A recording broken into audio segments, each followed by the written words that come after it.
Hey guys, Trent from Local Pest Experts back with a Wednesday Waffle.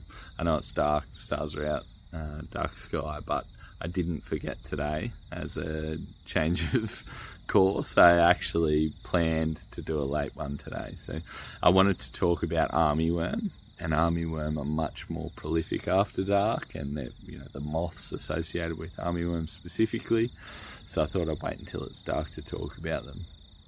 Now, armyworm buck the trend of most pests. Most pests are incredibly courageous, vigorous breeding, lots of growth and stuff happens over the warmer months, especially when there's significant water around.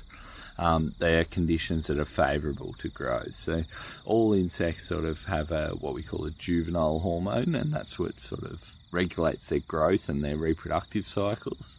And they start to release that juvenile hormone when conditions are less favourable. In fact, there's some pesticides that we use that are juvenile hormone mimic and actually sort of take advantage of this, specifically around mosquito control, take advantage of this juvenile hormone and prevent emergence from one sort of form of the insect, so usually from the larva to the pupa or from the pupa to the adult.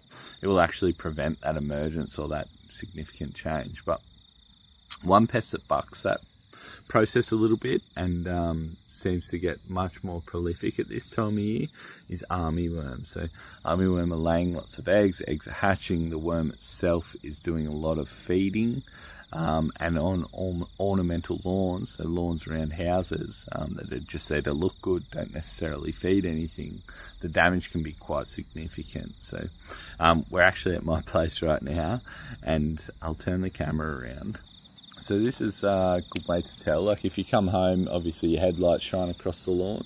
As you shine across, you can see, I don't know if you guys can see that on the camera that well, but you can see lots of moths hovering low around this lawn area. Now what those moths are trying to do are lay eggs. Now I'm not too stressed because around Christmas time I actually treated my lawn as preventative treatment using a celloprint, which is quite a long lasting insecticide, quite resilient around soil areas, and especially the celloprint GR, it's a granularized one. It will actually provide quite long-term protection. But that's one way you can tell. Another way that you can tell is, and probably the most common that everyone knows, is the egg cases up around the eaves. So if we jump up here, you can see these little sort of furry patches above me. These are actually the eggs of the armyworm. So what happens is that moth comes up, lays those eggs overnight. Once those eggs are ready to hatch, they'll actually repel using like a silk. They'll propel down into the lawn and start feeding. There's another way, which is to mix up like a soapy water mix and throw it out on your lawn, and that soapy water will often sort of cause those armyworm to raise up in the lawn and show themselves. But I can pretty much guarantee you, if you don't have something preventative down, you will find activity there. What happens at this time of year significantly, and the reason that most people notice the armyworm around the house, one, breeding season, lots of eggs, but two, grass growth starts to slow. So these armyworm are there most of the year, and they've been there for months definitely. And so what they're doing is they're coming up overnight, they're eating the leaves of the grass, and then they head back down during the day and sort of take shelter while the sun's quite hot and it might dry them out. What's happening now is that those grass leaves aren't repairing themselves as quickly as they used to. So you'll start to see, and it's quite obvious in the patterns of the damage, you'll start to see what will look like a ring of brown. And that ring will start to grow and grow and grow. They might start to merge and it'll look like fairly significant desiccation of your lawn. So there's two things you can do.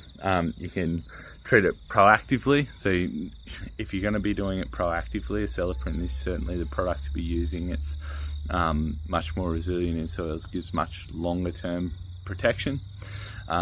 If you're not going to be doing it proactively and you're trying to get hold of current infestation, we'd generally be recommending to be using a bifenthrin-based sand, and that will burn out populations and knock down current populations much faster. But Armyworms, they are very prolific everywhere you drive at the moment. I unfortunately cannot unsee them everywhere that I go. I can guarantee you they're in your lawn, and if you do start to see your lawn brown off, and especially in patches, and you care about it, then it's probably time to get onto it. Again, this probably fits a little neater into our property maintenance division, but there's lots of things that we can do. We can either handball you across to those guys to get them to treat it, we could do it ourselves, or we can give you some advice around DIY and sell you some products over the counter. Anyway, that is my Wednesday waffle. It's fairly long on armyworm.